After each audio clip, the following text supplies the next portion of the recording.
너도 이제 번듯하게 직장 생활하고 있고 생활비를 나만 부담하고 있는 게 바람직한 상황이 아닌 것 같아서 각각 반반 부담이면 공평하잖아. 남편의 연봉은 2억. 저는 애 키우면서 파트타임으로 버는 돈이 겨우 200 남짓이었습니다. 그런데 갑자기 생활비를 각각 부담하자고요. 애 낳으면서 그만두긴 했지만 은행 창구에서 오래 일했던 저는 본능적으로 느껴졌습니다. 남편이 말하지 않은 무언가가 있다. 그 무언가가 혹시 몇 달 전부터 울리지 않기 시작한 휴대폰 알림 소리와 연관이 있을 수도 있겠다. 남편이 웃으며 던진 그 말 앞에서 저는 싸우지 않았어요. 울지도 따지지도 않았죠. 그냥 서랍을 열고 종이 한 장을 꺼냈습니다. 가정 재무분담 협약서. 좋아요. 반반하죠. 대신 이것부터 읽어봐요. 순간 미세하게 남편의 눈빛이 흔들렸어요. 은행 창구에서 고객들을 상대하며 수도 없이 본 흔들림이었죠. 그때 저는 확신했습니다. 이 사람이 숨기고 있는 게 뭔지, 왜 갑자기 공평을 들먹이는지. 일주일 뒤 시부모님과 백수 시누이가 캐리어를 끌고 우리 집 현관으로 들어왔을 때도 저는 웃었어요.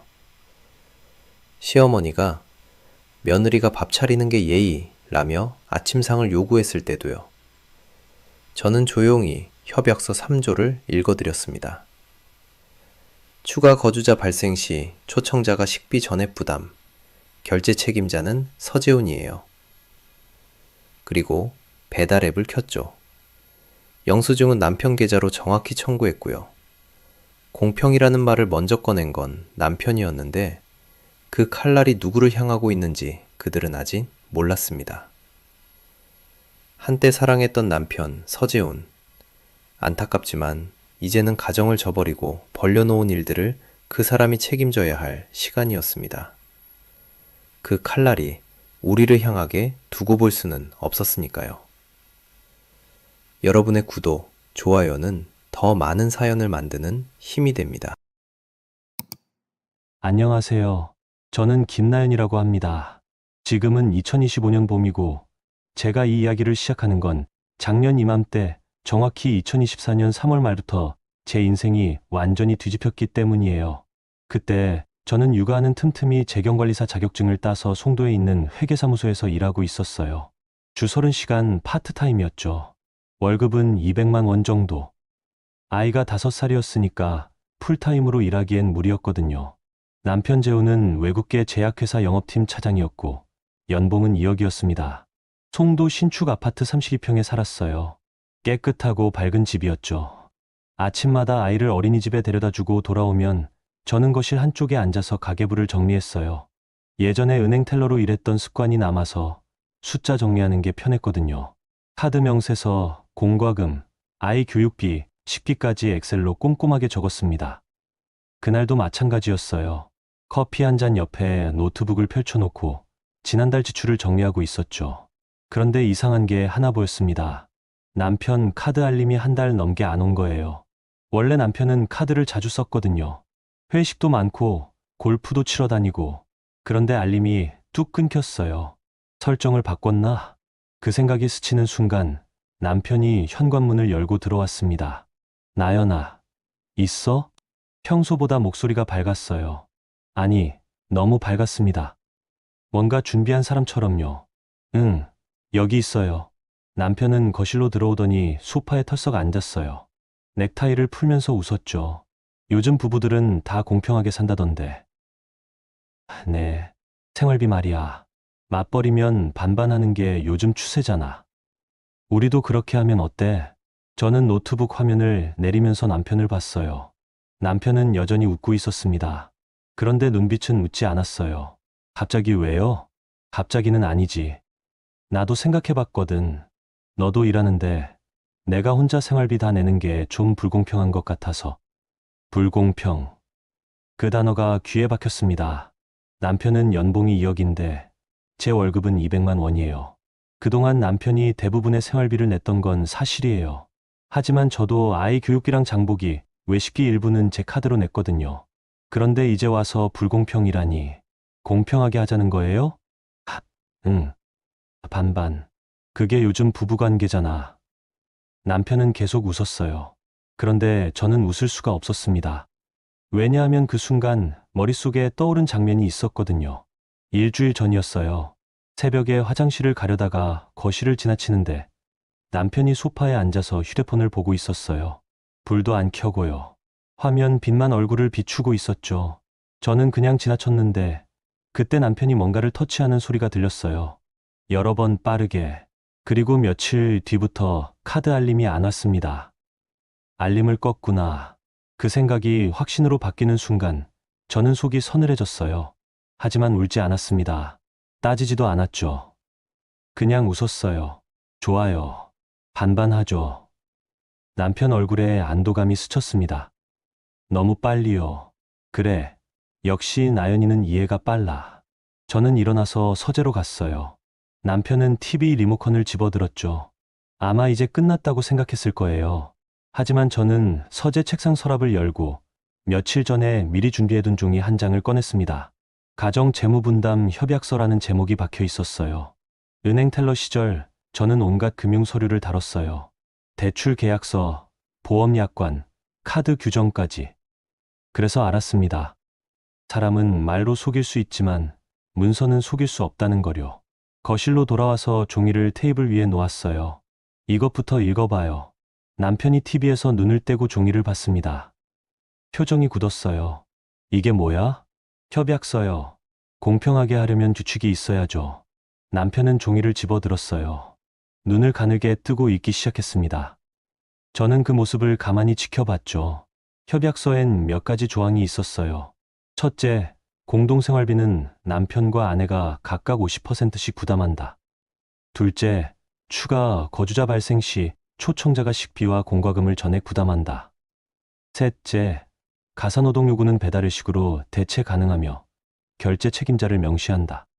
넷째, 본협약은 양측 서명 시효력이 발생하며 일방적 파기는 불가하다. 남편은 종이를 내려놓았어요. 웃음기가 사라진 얼굴로 저를 봤습니다. 이런 걸 왜 이렇게까지 해? 공평하려면 명확해야죠. 당신도 그렇게 말했잖아요. 그냥 서로 믿고 하면 되지. 이렇게 계약서까지 쓰는 게 좀. 저는 남편의 말을 끊지 않았어요. 그냥 가만히 들었습니다. 남편은 계속 말했죠. 우리 부부인데 이런 식으로 하면 좀 서먹하잖아. 그럼 반반은 안 하실 거예요? 아니, 하긴 할 건데. 그럼 서명해요. 남편이 입을 다물었어요. 저는 펜을 하나 꺼내서 테이블 위에 놓았습니다. 남편은 한참 동안 종이를 내려다봤어요. 그러다가 한숨을 쉬고 펜을 집어들었습니다. 이거 법적 효력 같은 건 없는 거지? 우리끼리 약속이에요. 남편이 서명란에 이름을 적었어요.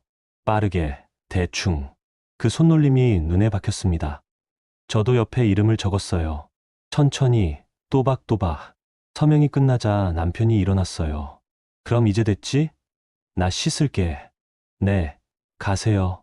남편이 방으로 들어가고 저는 협약서를 봉투에 넣었어요. 그리고 휴대폰으로 사진을 찍었습니다. 여러 장.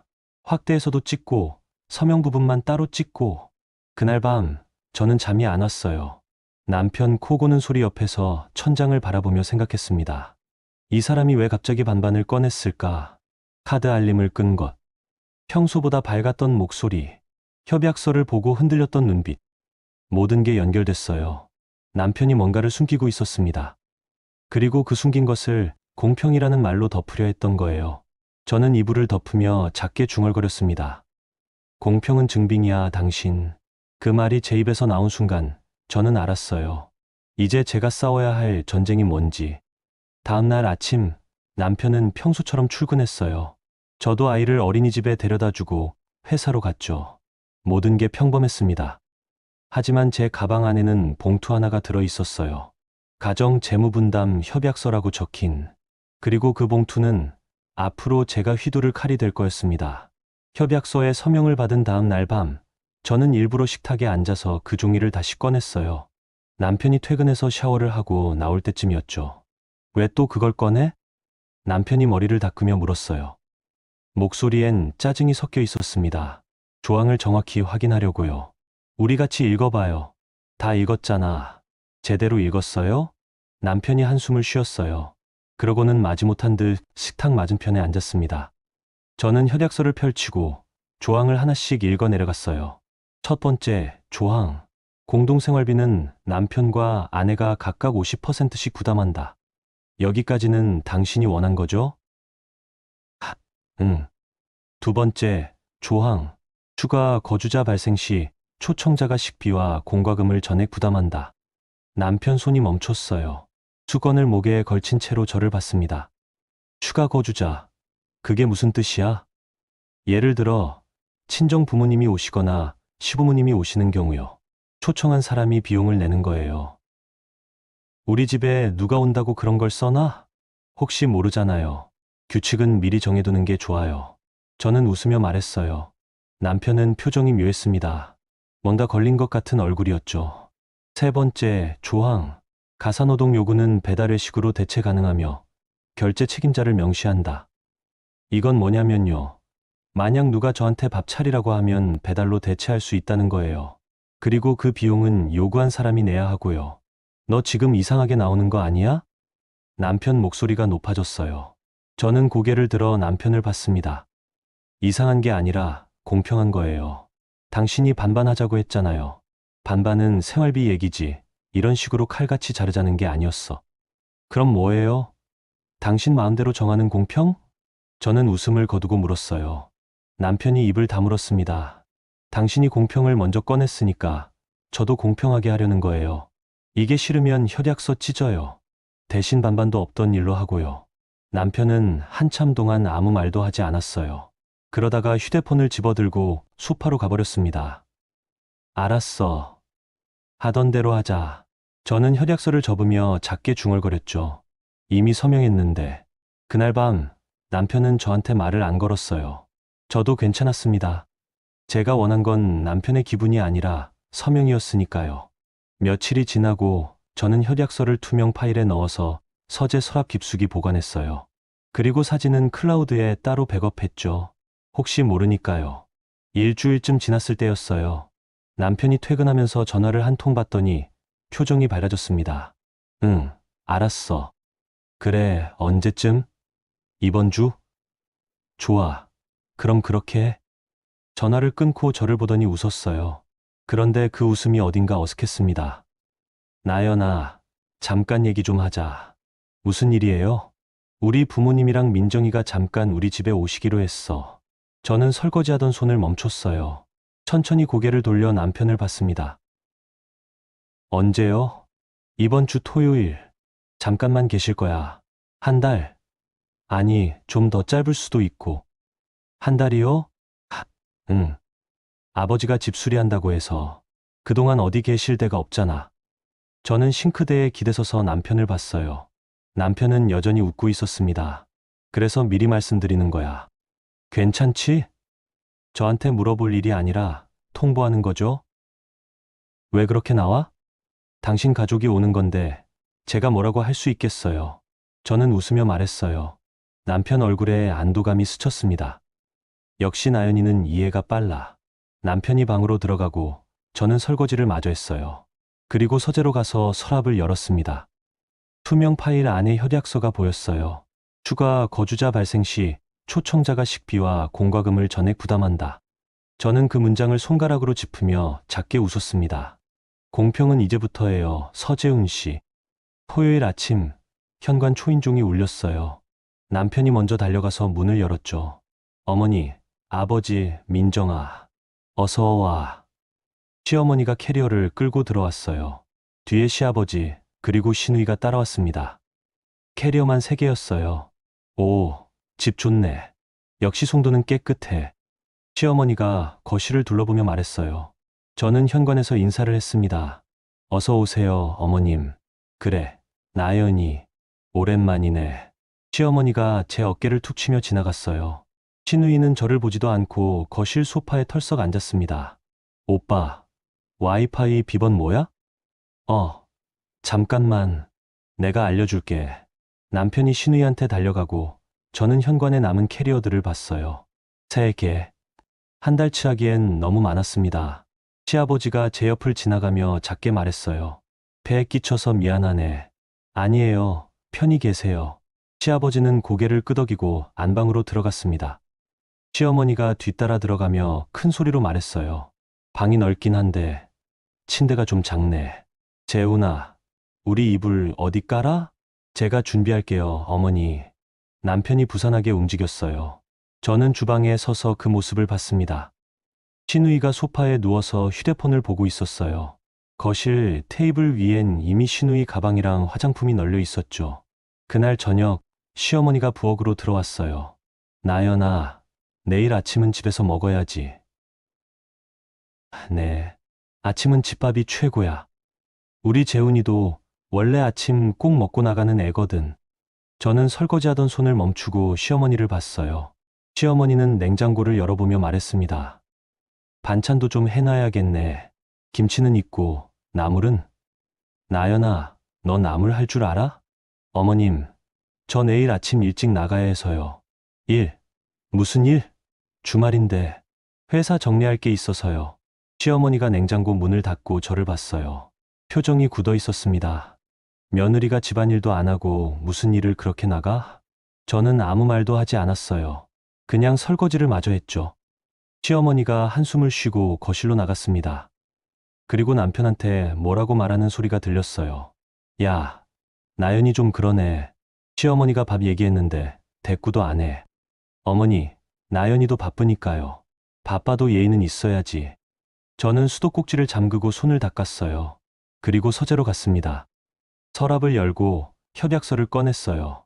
추가 거주자 발생 시 초청자가 식비와 공과금을 전액 부담한다. 저는 그 문장을 다시 한번 읽었습니다. 그리고 휴대폰을 꺼내서 배달 앱을 켰어요. 다음 날 아침 시어머니가 부엌으로 들어왔을 때 저는 이미 배달 음식을 주문해 놓은 상태였습니다. 어머님, 아침 곧 도착해요. 배달. 네. 죽이랑 샌드위치 시켰어요. 시어머니 얼굴이 일그러졌어요. 남편이 황급히 부엌으로 들어왔습니다. 나연아, 이게 무슨... 협약서 2조예요. 추가 거주자 발생 시 초청자가 식비 부담. 결제 책임자는 당신이에요. 서재웅 씨. 저는 웃으며 말했어요. 그리고 휴대폰 화면을 보여줬죠. 주문 내역과 함께 결제 대기 중이라는 문구가 떠 있었습니다. 카드 등록해 주세요. 어머님이랑 아버님, 신우이 드실 거니까 4인분이에요. 남편 얼굴이 하얗게 질렸습니다. 그 순간 저는 알았어요. 이 전쟁이 이제 막 시작됐다는 걸. 배달 음식이 도착했을 때 거실 분위기는 얼어붙어 있었어요. 시어머니는 식탁에 앉아서 죽 그릇을 내려다보기만 했고 시아버지는 신문을 보는 척했지만 한 장도 넘기지 않았습니다. 신우이만 샌드위치를 집어들고 한 입 베어 물었죠. 맛있네 언니. 여기 어디 거예요? 근처 유명한 데예요. 저는 웃으며 대답했어요. 남편은 휴대폰만 들여다보고 있었습니다. 아마 결제 알림을 확인하고 있었겠죠. 시어머니가 숟가락을 내려놓았어요. 나연아, 우리 좀 얘기하자. 네, 어머님. 아침은 집에서 해먹는 게 정이잖니. 배달 음식은 가끔 먹는 거지 매일 이렇게 시켜 먹으면 어떡해. 어머님, 저는 아침마다 출근 준비 때문에 바빠서요. 그래도 며느리가 상은 차려야지. 시어머니 목소리가 높아졌어요. 저는 죽을 한 숟가락 떠서 입에 넣었습니다. 천천히 씹고 삼키고 그 다음에 말했어요. 어머님, 협약서에 있잖아요. 가사노동 요구는 배달로 대체 가능하다고요. 무슨 협약서? 시어머니가 남편을 봤어요. 남편은 고개를 돌렸습니다. 재훈아, 이게 무슨 소리야? 어머니, 나중에 얘기할게요. 무슨 협약서를 쓰고 사는 거야, 부부가. 시어머니가 목소리를 높였어요. 저는 휴대폰을 꺼내서 협약서 사진을 보여줬습니다. 저희 부부가 합의해서 만든 거예요. 공평하게 살려고요. 공평. 이게 공평이야? 시어머니가 화면을 보더니 코웃음을 쳤어요. 부부가 이런 식으로 사는 게 어딨어. 재훈아, 너 정신 차려. 이게 말이 돼? 남편은 아무 말도 하지 않았어요. 저는 휴대폰을 다시 주머니에 넣었습니다. 어머님, 아침 드세요. 식으면 맛없어요. 시어머니가 숟가락을 집어들더니 테이블을 탁 쳤어요. 예의도 없고 시어머니가 얘기하는데 말대꾸를 해? 저는 웃지 않았어요. 그냥 시어머니를 봤습니다. 말대꾸가 아니라 설명이에요, 어머님. 저희는 규칙을 정해서 사는 거예요. 규칙. 며느리가 밥 차리는 게 규칙이지. 이게 무슨 규칙이야? 시어머니가 일어났어요. 시아버지가 시어머니 팔을 잡았습니다. 여보, 일단 먹고 얘기해. 먹고 얘기할 게 뭐 있어? 이 집은 완전히 거꾸로 돌아가고 있잖아. 시어머니가 방으로 들어가 버렸어요. 쿵 소리와 함께 문이 닫혔습니다. 식탁에는 저와 남편, 시아버지, 시누이만 남았어요. 시누이가 샌드위치를 다 먹고 일어났습니다. 저 방에서 공부할게요. 민정아, 너 방 없잖아. 남편이 말했어요. 시누이가 거실을 가리켰습니다. 여기서 할 거예요. 조용히 해주세요. 그러고는 소파에 누워서 책을 펼쳤어요. 아니, 책을 펼친 척하고 휴대폰을 봤습니다. 시아버지가 자리에서 일어나며 작게 말했어요. 나연 씨, 미안하네. 아니에요, 아버님. 시아버지가 방으로 들어가고 저와 남편만 남았어요. 남편이 낮은 목소리로 말했습니다. 나연아, 너 지금 이러는 거 좀 심한 거 아니야? 뭐가요? 어머니 기분 상하시잖아. 협약서대로 한 건데요. 그래도 가족인데 이렇게까지 해야 돼? 저는 쭉 그릇을 치우며 말했어요. 가족이라서 규칙이 필요한 거예요. 안 그러면 한쪽만 손해보니까요. 남편이 할 말을 잃은 듯 입을 다물었어요. 저는 설거지를 하러 부엌으로 갔습니다. 그날부터 집 안공기가 완전히 바뀌었어요. 시어머니는 저를 보면 인사도 안 하고 고개를 돌렸고 시누이는 거실을 완전히 점령했습니다. 소파, 테이블, 심지어 TV 리모컨까지 자기 물건처럼 썼죠. 아이가 장난감을 갖고 놀려고 하면 시누이가 짜증을 냈어요. 조카, 조용히 좀 해. 언니 공부해야 돼. 시누이, 여기 거실이에요. 그래도 집중해야 하니까요. 조카 방에서 놀게 해주세요. 저는 아이를 데리고 방으로 들어갔어요. 아이가 물었습니다. 엄마, 왜 우리가 방에만 있어야 해? 잠깐만이야. 하지만 잠깐이 아니었어요. 일주일이 지나고 2주가 지나도 시댁 식구들은 떠날 기미가 없었습니다. 시어머니는 매일 아침 저를 불렀어요. 나연아, 반찬 좀 해놔. 어머님, 협약서에. 협약서 하지 말고 며느리가 그것도 못해? 저는 웃으며 배달 앱을 켰어요. 반찬 배달을 시키고 영수증을 남편한테 보냈습니다. 반찬 5종 세트 78,000원. 결제 부탁드려요. 남편한테서 답장이 왔어요. 나연아, 이거 너무 비싸. 협약서대로 해요. 초청자 부담이에요. 알았어. 매일 이런 식이었어요. 시어머니가 뭘 요구하면 저는 배달로 해결하고 영수증을 남편한테 보냈습니다. 김치, 나물, 국, 심지어 밥까지. 남편 카드 사용 알림이 하루에 10통씩 왔을 거예요. 어느 날 밤 남편이 서재로 저를 불렀어요. 나연아, 우리 좀 얘기하자. 무슨 일이에요? 이거 좀 줄일 수 없어? 한 달에 배달비만 300 넘게 나가. 어머님이 요구하시니까요. 그래도 좀 조절을 해야지. 저는 노트북 화면을 돌려서 남편한테 보여줬어요. 엑셀 파일이었습니다. 이게 뭐야? 지출 내역이요. 협약서대로 정리한 거예요. 공동생활비 반반, 추가 거주자 식비는 당신 부담. 정확하죠? 남편이 화면을 보더니 한숨을 쉬었어요. 나연아, 너 나한테 복수하는 거야? 복수요? 협약서대로 하는 건데요. 이게 협약서대로야. 넌 지금 나를 괴롭히고 있잖아. 저는 웃음을 거두고 남편을 봤어요. 당신이 먼저 반반하자고 했잖아요. 그래서 저도 공평하게 하는 거예요. 공평은 이런 게 아니야. 그럼 뭐예요? 당신 마음대로 정하는 게 공평이에요? 남편이 입을 다물었어요. 저는 노트북을 닫고 일어났습니다. 당신 가족이 나가면 끝나요. 아니면 협약서 파기하고 원래대로 돌아가든가요. 원래대로? 네. 당신이 생활비 다 내고 저는 집안일 다 하고. 그게 원하는 거 아니에요? 남편은 아무 말도 하지 않았어요. 저는 방으로 들어갔습니다. 그날 밤 남편은 소파에서 잤어요. 저는 아이 옆에 누워서 천장을 봤습니다. 집은 점점 전쟁터가 되어가고 있었어요. 시어머니는 저를 보면 혀를 찾고 시누이는 아이한테까지 짜증을 냈습니다. 시아버지만 조용히 신문을 보며 아무 말도 하지 않았죠. 그리고 남편은 점점 지쳐가고 있었어요. 하지만 저는 멈추지 않았습니다. 왜냐하면 알고 있었으니까요. 남편이 숨기고 있는 게 뭔지, 카드 알림을 왜 껐는지, 그 답을 저는 곧 찾아낼 거였어요. 초여름이 되자 집 안은 더 숨 막혔어요. 에어컨을 틀어도 공기가 무거웠습니다. 시댁 식구들이 온 지 한 달이 넘었는데 떠날 기미는 전혀 없었어요. 시어머니는 이제 아이의 부엌을 자기 영역처럼 만들어버렸어요. 냉장고를 열고 반찬통을 뒤지고 제가 사둔 재료를 마음대로 썼습니다. 그러면서도 정작 요리는 안 했죠. 나연아, 이거 유통기한 지났어. 버려.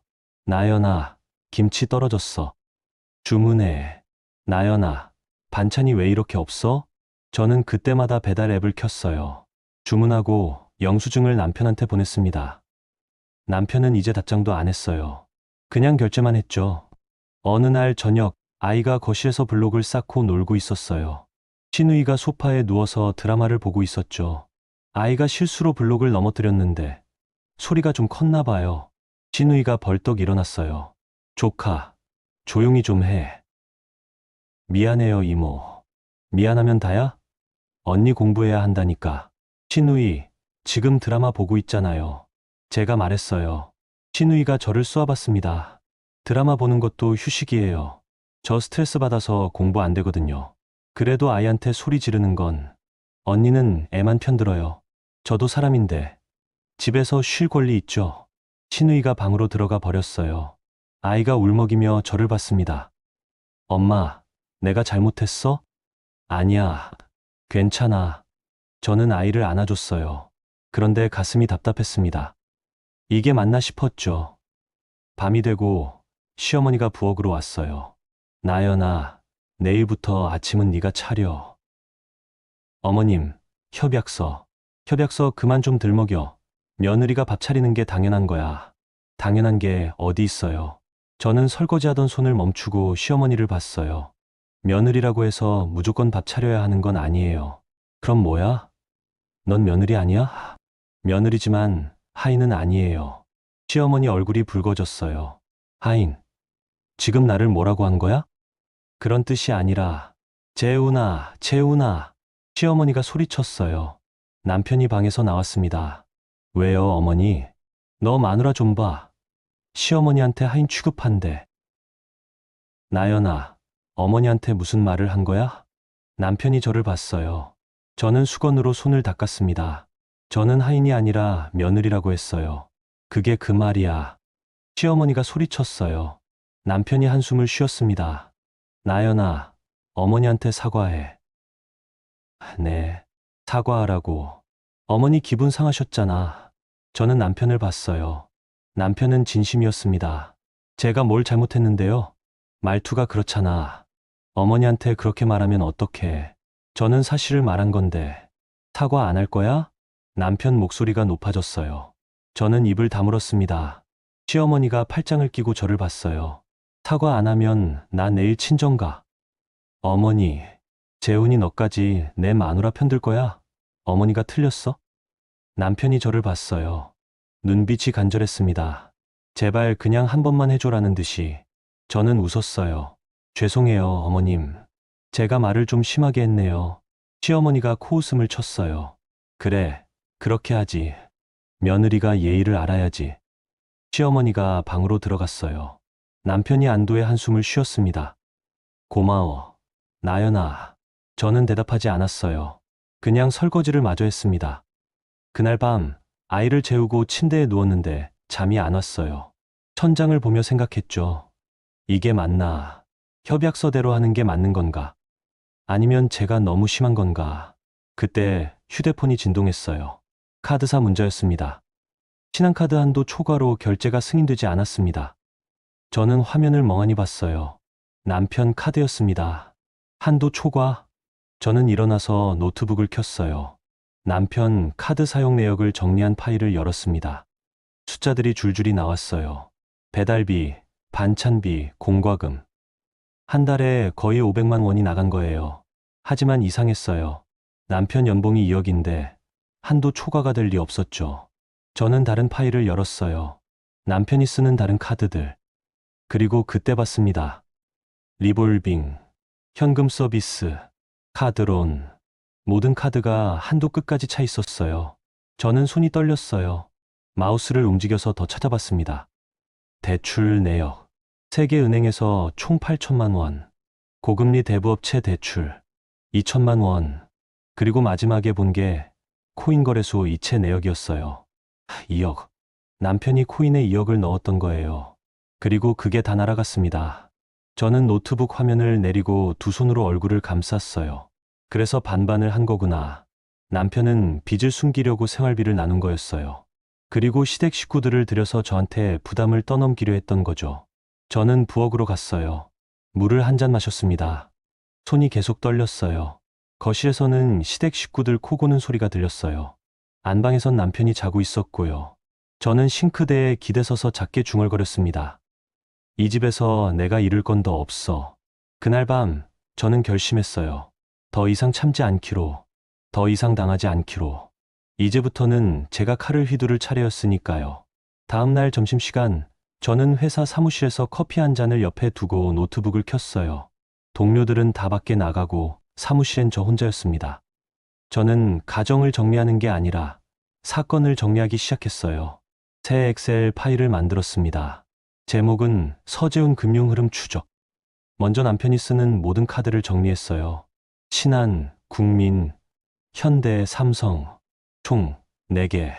각 카드의 한도와 사용액을 적었습니다. 그리고 리볼빙 잔액, 현금 서비스 금액까지. 숫자가 하나씩 채워질 때마다 제 얼굴에서 표정이 사라졌어요. 총 카드 빚만 6천만 원이었습니다. 다음은 대출이었어요. 은행 대출 3건, 대부업체 대출 1건. 이자율을 보는 순간 저는 한숨이 나왔어요. 대부업체의 이자가 연 20%였습니다. 이 사람 미쳤나. 대출 총액은 1억. 그 다음은 코인 거래소 내역이었어요. 남편 명의로 된 업비트 계좌. 입금 내역을 추적하니까 총 2억이 들어갔더군요. 그런데 현재 잔고는 347만 원. 거의 다 날린 거예요. 저는 계산기를 두드렸습니다. 카드빚 6천, 대출 1억, 코인 손실 2억, 총 3억 6천만 원. 그리고 월 이자만 계산해도 700만 원이 넘었어요. 남편 연봉이 세전 2억이니까 세후 실수령액은 한 달에 1천만 원 정도. 거기서 이자만 700 빠지면 남는 게 300이에요. 그래서 생활비를 나눈 거구나. 저는 엑셀 시트를 내리며 쓴웃음을 지었어요. 하지만 여기서 끝이 아니었습니다. 저는 해외 선물 거래 앱도 확인했어요. 남편이 쓰던 앱 로그인 정보를 예전에 우연히 본 적이 있었거든요. 로그인을 하니까 거래 내역이 나왔어요. 손실에 1억 2천만 원. 저는 노트북을 덮고 싶었어요. 하지만 참았습니다. 끝까지 봐야 했으니까요. 그리고 마지막에 이상한 걸 발견했어요. 남편 명의가 아니라 시아버지 이름으로 된 계좌 이체 내역이었습니다. 서한식 6천만 원. 이게 뭐지? 저는 더 파고들었어요. 은행 앱에 로그인해서 이체 내역을 확인했습니다. 그리고 그 돈이 어디서 나왔는지 봤어요. 퇴직금 담보 대출. 시아버지 퇴직금 6천만 원을 담보로 잡고 대출을 받은 거였어요. 그리고 그 돈을 남편이 가져간 겁니다. 저는 숨이 막혔어요. 시아버지도 모르겠지. 남편이 아버지 이름을 몰래 써서 대출을 받았을 가능성이 높았어요. 저는 모든 내역을 정리해서 하나의 파일로 만들었습니다. 그리고 출력했어요. 프린터에서 종이가 나올 때 저는 그 소리를 가만히 들었습니다. 드르르, 드르르. 총 15장이 나왔어요. 남편의 모든 빚과 거짓말이 담긴 문서였습니다. 저는 그 서류를 투명 파일에 넣고 가방 깊숙이 집어넣었어요. 이제 무기가 생겼습니다. 퇴근길, 저는 차 안에서 생각했어요. 이걸 어떻게 쓸까? 남편한테 바로 들이밀 수도 있었어요. 하지만 그러면 남편이 발뺌하거나 오히려 저한테 화를 낼 거였죠. 시댁한테 보여줄 수도 있었어요. 하지만 그러면 시어머니가 저를 탓할 게 뻔했습니다. 며느리가 남편을 잘 챙기지 못해서 그렇다 하고요. 저는 다른 방법을 생각했어요. 타이밍이야. 적절한 순간에 적절한 사람들 앞에서 이걸 공개해야 했어요. 그래야 남편이 변명할 수 없고 시댁도 현실을 마주할 수밖에 없으니까요. 집에 도착했을 때 현관에서 시어머니 목소리가 들렸어요. 나연이 왔어? 빨리 들어와. 저녁 차려야지. 저는 한숨을 쉬고 문을 열었습니다. 어서 와요, 어머님. 왜 이렇게 늦어? 우리 배고프다고. 시어머니가 불평했어요. 저는 가방을 내려놓고 웃었습니다. 배달시킬게요. 또 배달이야? 나연아, 오늘은 네가 직접 좀 해봐. 협약서대로 할게요, 어머님. 시어머니가 혀를 찼어요. 저는 부엌으로 가서 휴대폰을 꺼냈습니다. 배달 앱을 켜고 저녁 메뉴를 골랐어요. 중국집, 4인 세트.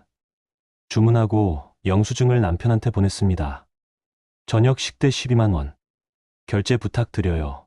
몇 분 뒤 남편한테서 전화가 왔어요. 나연아, 나 지금 회사야. 전화 받을 수 있어? 네, 말씀하세요. 12만 원. 저녁에 왜 이렇게 비싼 걸 시켜? 어머님이 중국 음식 드시고 싶다고 하셨어요. 그래도 이건 좀 심한 거 아니야? 협약서대로 해요. 추가 거주자 식비는 초청자 부담이잖아요. 남편이 한숨을 쉬었어요. 나연아, 우리 진짜 이렇게 살아야 돼? 당신이 먼저 반반하자고 했잖아요. 그건 그렇지만, 그럼 원래대로 돌아갈래요? 협약서 파기하고 당신이 생활비 다 낼래요? 남편이 말을 멈췄어요. 제 질문에 대답할 수 없었던 거죠. 왜냐하면 남편은 이미 빚더미에 앉아 있었으니까요. 결제할게. 고마워요. 저는 전화를 끊었어요. 그리고 가방에서 투명 파일을 꺼내봤습니다. 15장의 서류. 남편의 모든 비밀. 저는 그걸 다시 가방에 넣고 작게 웃었어요. 조금만 기다려. 서재훈. 곧 끝날 거야. 그날 밤 중국 음식이 도착했어요. 시어머니는 짜장면을 먹으면서도 불평했습니다. 배달 음식은 역시 맛이 없어. 집밥이 최고지. 저는 탕수육을 집어 먹으며 대답했어요. 그럼 어머님이 직접 해 드세요. 시어머니가 젓가락을 내려놓았어요. 뭐라고? 어머님이 해 드시면 되잖아요. 부엌 쓰셔도 돼요. 넌 며느리야, 며느리. 며느리지만 요리사는 아니에요. 시어머니 얼굴이 붉어졌어요. 남편이 황급히 끼어들었습니다. 어머니, 그냥 드세요. 나연이도 피곤한가 봐요. 피곤하면 말을 그렇게 해. 저는 웃으며 말했어요. 어머님, 제가 피곤한 게 아니라 솔직한 거예요. 그날 저녁 식탁은 다시 얼어붙었어요. 하지만 저는 괜찮았습니다. 왜냐하면 이제 제가 주도권을 쥐고 있었으니까요. 숫자가 말하는 진실을 알고 있었으니까요. 그리고 곧 모두가 그 진실을 마주하게 될 거였어요. 한여름이 되자 집 안은 더 뜨거웠어요. 에어컨을 풀가동해도 분위기는 식지 않았습니다. 시어머니는 매일 아침 부엌에 나와서 밥상을 요구했어요. 나연아, 오늘은 미역국 좀 끓여봐. 어머님, 배달시킬게요. 배달로 미역국을 어떻게 시켜? 요즘은 다 돼요. 저는 웃으며 배달 앱을 켰어요. 미역국 배달 전문점을 찾아서 주문했습니다. 시어머니가 혀를 찼어요. 넌 정말 며느리 자격이 없어. 자격이요? 어머님, 저는 협약서대로 하는 거예요. 그 협약서 그만 좀 들먹여. 협약서 없애고 싶으면 나가시면 돼요. 제 말에 시어머니가 얼어붙었어요. 남편이 황급히 끼어들었습니다. 나연아, 너 너무 심한 거 아니야? 뭐가요? 어머니한테 나가라는 게 말이 돼? 저는 선택지를 드린 거예요. 협약서를 지키든지 나가시든지. 남편 얼굴이 일그러졌어요. 하지만 아무 말도 하지 못했습니다. 왜냐하면 협약서에 서명한 건 남편이었으니까요. 그날부터 저는 모든 걸 영수증으로 남겼어요.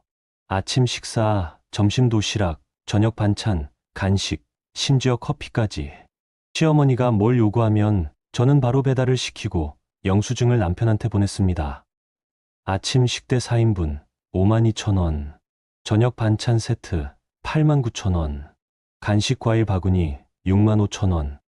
하루에 20만 원씩 나갔어요. 한 달이면 600만 원. 남편한테서 전화가 오기 시작했어요. 나연아, 이거 진짜 못 견디겠어. 뭐가요? 한 달에 배달비만 600 넘게 나가. 나 카드 한도 다 찼어. 그럼 어머님한테 나가시라고 하세요. 그게 쉽게 되는 말이야? 당신이 모셔온 거잖아요. 당신이 보내야 하죠. 남편이 할 말을 잃었어요. 저는 전화를 끊고 다시 배달 앱을 켰습니다. 그날 저녁 남편이 퇴근하자마자 저를 서재로 불렀어요. 나연아, 우리 진지하게 얘기 좀 하자. 무슨 일이에요? 이거 진짜 안 돼. 나 이제 카드 못 써. 협약서 파기할래요? 그게 아니라. 그럼 뭐예요? 남편이 한참 동안 입을 다물고 있다가 작게 말했어요. 부모님 좀 내보낼게. 저는 남편을 봤어요. 남편 얼굴은 초췌했습니다. 언제요? 이번 주 안에. 약속할 수 있어요? 응. 저는 고개를 끄덕였어요. 알겠어요. 그럼 그때까지 기다릴게요. 하지만 저는 알고 있었어요. 남편이 부모님을 내보내는 건 시작일 뿐이라는 걸. 진짜 문제는 따로 있었으니까요. 이틀 뒤 남편이 시어머니한테 조심스럽게 말했어요. 어머니, 집수리 다 끝났다던데요. 그래? 이제 돌아가셔도 될 것 같아요. 시어머니 얼굴이 굳었어요. 우리 쫓아내는 거야? 쫓아내는 게 아니라 이제 집도 됐으니까요. 네, 마누라가 시킨 거지? 어머니, 그게 아니라 나연이 네가 시킨 거 맞지? 시어머니가 저를 봤어요. 저는 설거지를 하면서 대답했습니다. 저는 아무 말도 안 했어요, 어머님. 거짓말. 넌 처음부터 우릴 내보내려고 했잖아. 어머님, 협약서 때문에 힘든 건 저희 둘 다예요. 시어머니가 코웃음을 쳤어요. 협약서. 부부가 그런 걸 쓰고 사니까 이 모양이지. 그럼 안 쓰면 한쪽만 손해보잖아요. 손해. 네가 무슨 손해를 봐? 저는 설거지하던 손을 멈추고 시어머니를 봤어요. 어머님이 제 집에서 2달 동안 공짜로 사셨잖아요. 그게 손해 아니에요? 시어머니 얼굴이 새빨개졌어요. 공짜? 우린 가족이야, 가족. 가족이라고 해서 무료는 아니에요. 너, 정말. 시어머니가 다가오려는 순간 남편이 막아섰어요. 어머니, 진정하세요. 나연이도 그만해. 시어머니가 남편을 밀치고 방으로 들어가 버렸어요. 쿵 소리와 함께 문이 닫혔습니다. 남편이 저를 봤어요. 나연아, 너 좀 심했어. 사실을 말한 건데요. 그래도 어머니 기분을. 당신은 어머니 기분만 생각해요? 제 기분은요?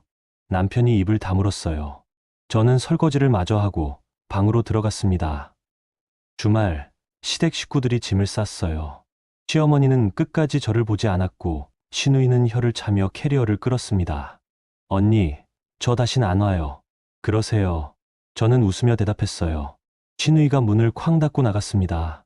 시아버지만 저한테 인사를 했어요. 나연 씨, 폐 많이 끼쳤네. 아니에요, 아버님. 편히 가세요. 시아버지가 고개를 끄덕이고 나갔습니다. 남편이 부모님을 배웅하러 나가고 저는 거실에 홀로 남았어요.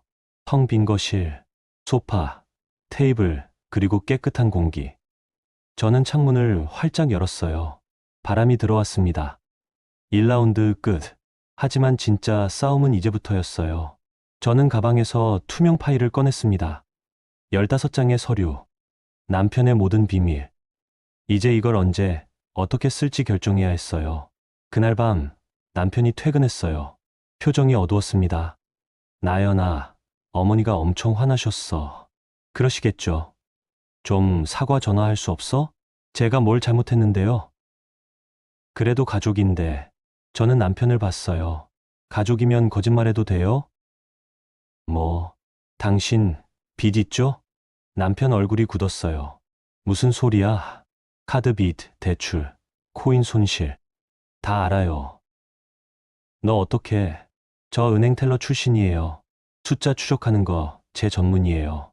남편이 소파에 주저앉았어요. 나연아, 그건 얼마예요? 총액 3억 좀 넘어. 저는 웃었어요. 제가 계산한 것과 똑같았습니다. 그래서 반반한 거죠. 생활비 부담 줄이려고. 남편이 고개를 숙였어요. 미안해. 미안하다고 끝나요? 나연아, 나 지금 정말 힘들어. 이자만 한 달에 700이야. 그건 당신 문제예요. 우리 부부잖아. 같이 해결할 수 없어? 저는 남편을 봤어요. 남편은 간절한 눈빛이었습니다. 당신 혼자 만든 빚이에요. 당신이 책임져야죠. 나연아, 저는 도와줄 수 없어요. 남편이 얼굴을 손으로 감쌌어요. 저는 방으로 들어갔습니다.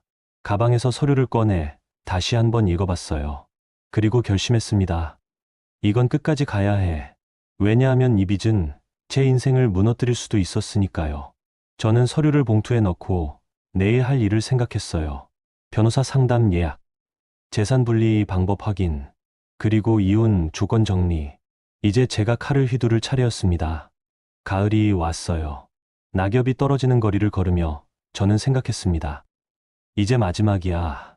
변호사 상담을 3번 받았어요. 재산 분리 방법, 이혼 절차, 그리고 비책임 범위까지 다 물어봤습니다. 변호사가 말했어요. 부인 명의로 된 빚이 아니면 부인께서 책임질 필요 없습니다. 남편 빚이 제게 안 넘어와요? 결혼 중에 생긴 빚이라도 부인이 동의하지 않았고 부인 명의가 아니면 될 게예요. 특히 투자 손실은 개인 책임이고요. 저는 안도의 한숨을 쉬었어요. 그럼 재산 분할은요? 혼인 중 형성된 재산을 나누는 건데 아파트가 공동 명의면 지분대로 나누면 됩니다. 다만 남편 빚 때문에 아파트가 압류될 가능성이 있으니 빨리 정리하는 게 좋아요. 저는 고개를 끄덕였어요. 이혼은 어떻게 진행하면 돼요? 협의 이혼이 제일 빠릅니다. 양측이 합의하면 1달 안에 끝나요. 남편이 합의 안 하면요? 그럼 재판 이혼을 해야 하는데 시간이 오래 걸려요. 하지만 부인께서 증빙을 많이 갖고 계시면 유리합니다. 저는 가방에서 서류 봉투를 꺼냈어요. 이런 거요? 변호사가 서류를 훑어보더니 고개를 끄덕였어요. 완벽하네요. 이 정도면 재판 가도 부인이 압도적으로 유리합니다. 저는 서류를 다시 넣고 상담을 마쳤어요. 이제 준비는 끝났습니다. 마지막 단계만 남았어요. 그날 저녁 남편한테서 전화가 왔어요. 나연아, 이번 주말에 부평가족 식당에서 식사하자. 부모님도 오시고.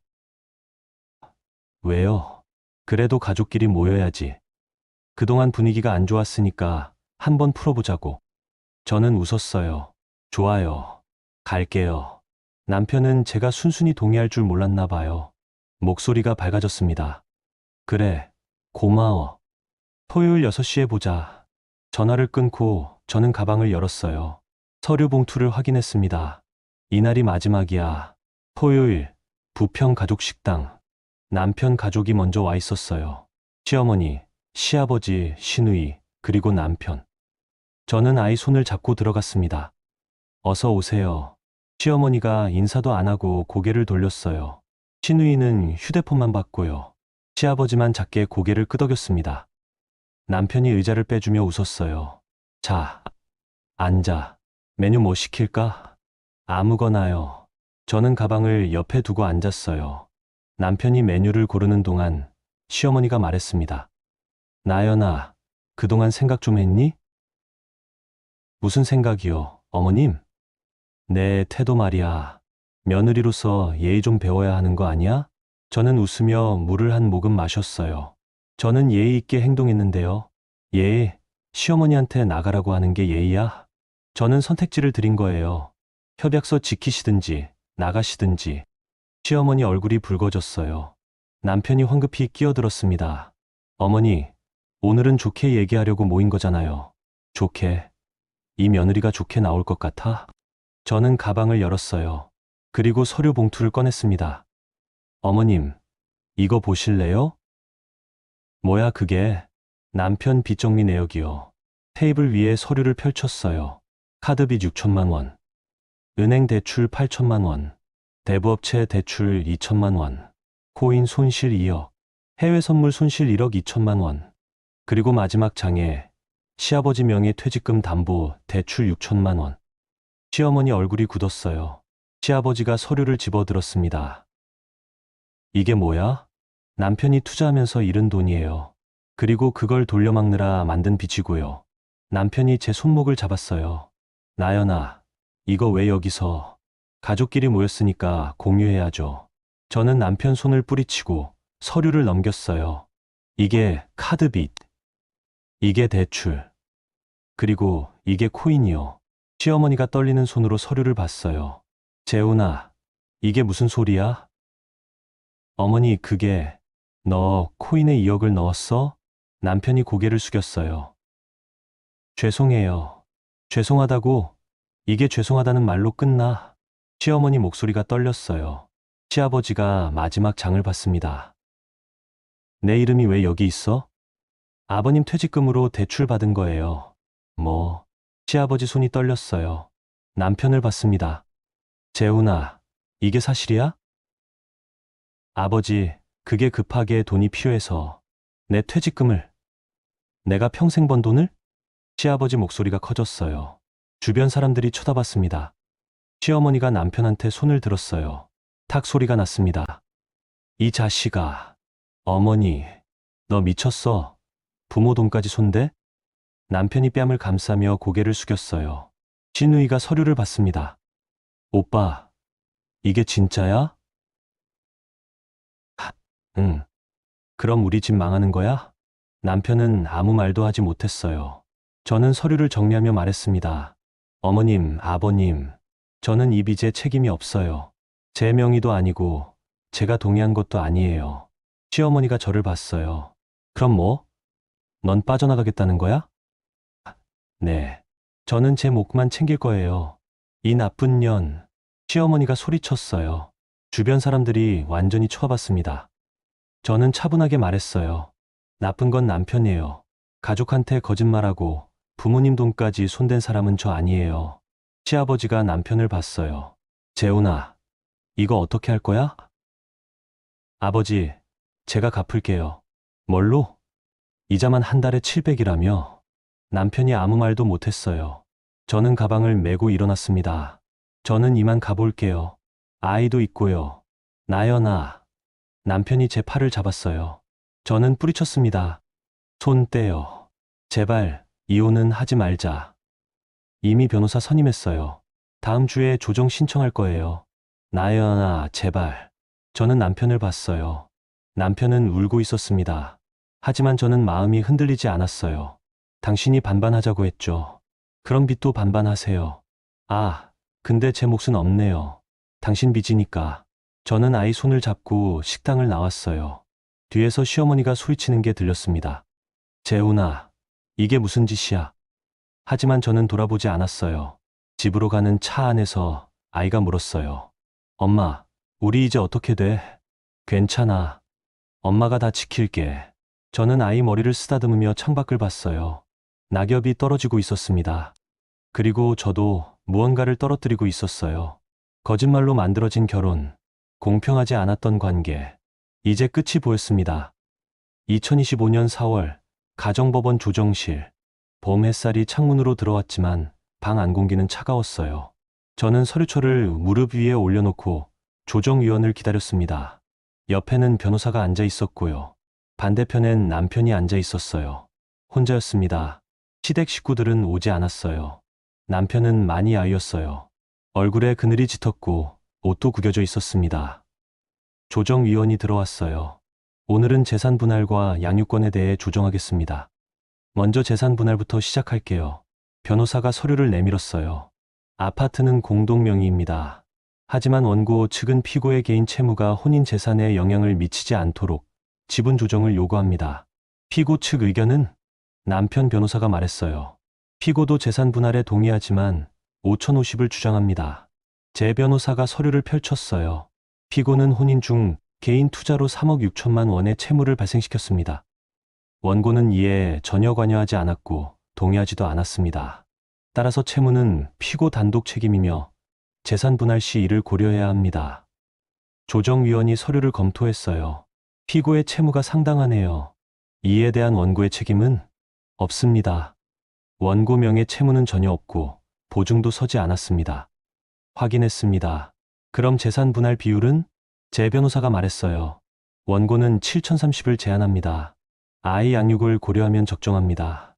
남편이 고개를 들었어요. 나연아, 너무한 거 아니야? 저는 남편을 봤어요. 당신이 만든 빚 때문에 아파트 압류될 수도 있어요. 제가 아이 데리고 살 집을 지켜야죠. 나도 살 곳이 필요해. 당신은 혼자잖아요. 전세 얻어서 사세요. 남편이 입을 다물었어요. 조정위원이 말했어요. 양측 모두 7,030에 합의하시겠습니까? 남편 변호사가 남편한테 뭐라고 속삭였어요. 남편이 고개를 끄덕였습니다. 합의하겠습니다. 좋습니다. 다음은 양육권입니다. 원고가 주 양육자로 피고는 월 1회 면접 교섭권을 갖습니다. 양육비는 피고의 현재 재정 상태를 고려해 월 50만 원으로 조정합니다. 남편이 고개를 숙였어요. 연봉이 2억인데 양육비가 50만 원. 빚 때문에 그게 한계였던 거죠. 조정이 끝나고 저는 복도로 나왔어요. 남편이 따라왔습니다. 나연아. 저는 걸음을 멈추고 돌아봤어요. 왜요? 미안해. 이제 와서 미안하다고요? 나 진짜 힘들어. 회사에서도 소문나서 승진 물 건너갔어. 빚쟁이들한테 전화도 오고. 저는 남편을 봤어요. 남편은 무너져 있었습니다. 당신이 선택한 거예요. 한 번만 봐줄 수 없어. 우리 다시 시작할 수 없을까? 안 돼요. 왜? 당신은 거짓말쟁이니까요. 저한테, 가족한테, 심지어 당신 부모님한테도 거짓말했잖아요. 나 변할 수 있어. 믿을 수 없어요. 남편이 제 손을 잡으려 했어요. 저는 뒤로 물러났습니다. 손대지 마세요. 나연아. 이제 끝이에요. 당신 인생 당신이 책임지세요. 저는 돌아서서 걸었어요. 남편이 뒤에서 불렀지만 저는 돌아보지 않았습니다. 엘리베이터를 타고 내려가는데 눈물이 났어요. 하지만 슬퍼서가 아니었어요. 후련해서였습니다. 한 달 뒤 이혼이 확정됐어요. 아파트 지분 70%를 받고 나머지는 남편한테 넘어갔습니다. 저는 아이랑 둘이 그 집에 남았어요. 남편은 부평에 있는 원룸으로 이사 갔죠. 시댁과는 연락을 끊었어요. 시어머니한테서 전화가 몇 번 왔지만 받지 않았습니다. 시아버지한테서만 문자가 한 통 왔어요. 나연 씨, 미안하네. 아이 잘 키우게. 저는 답장을 보냈어요. 괜찮아요, 아버님. 건강하세요. 그게 마지막이었습니다. 계절이 바뀌고 여름이 왔어요. 아이는 초등학교에 입학했고 저는 회계사무소에서 정규직으로 전환했습니다. 어느 날 저녁 아이랑 둘이 저녁을 먹는데 아이가 물었어요. 엄마, 아빠는 언제 와? 아빠는 이제 안 와. 왜? 엄마랑 아빠가 이제 따로 살기로 했거든. 나 때문이야? 저는 아이를 안아줬어요. 아니야. 엄마랑 아빠 문제야. 너는 잘못 없어. 그럼 나는 엄마랑 살 거야. 가끔 아빠도 보고. 아이가 고개를 끄덕였어요. 그리고 밥을 먹었습니다. 저는 아이를 보며 생각했어요. 잘한 거겠지. 이혼 후 6개월쯤 지났을 때 남편한테서 전화가 왔어요. 나연아, 나야. 무슨 일이에요? 양육비 이번 달은 못 줄 것 같아. 왜요? 회사 그만뒀어. 빚 때문에 못 견디겠더라. 저는 한숨을 쉬었어요. 알겠어요. 그럼 나중에 주세요. 미안해. 괜찮아요. 전화를 끊고 저는 창밖을 봤어요. 남편은 여전히 빚에 쫓기고 있었어요. 하지만 그건 이제 제 문제가 아니었습니다. 저는 새 장부를 폈어요. 이제 제 이름으로만 된 통장, 제 이름으로만 된 카드. 숫자를 적어 내려가며 저는 작게 웃었어요. 공평은 증빙이야. 그 말이 제 입에서 나온 순간 저는 알았어요. 제가 이긴 게 아니라는 걸. 그냥 제 몫을 지킨 거라는 걸. 그리고 그걸로 충분했어요. 아이 옆에 앉아서 새로운 페이지를 펼쳤습니다. 이제 제 인생은 제가 쓸 거였으니까요.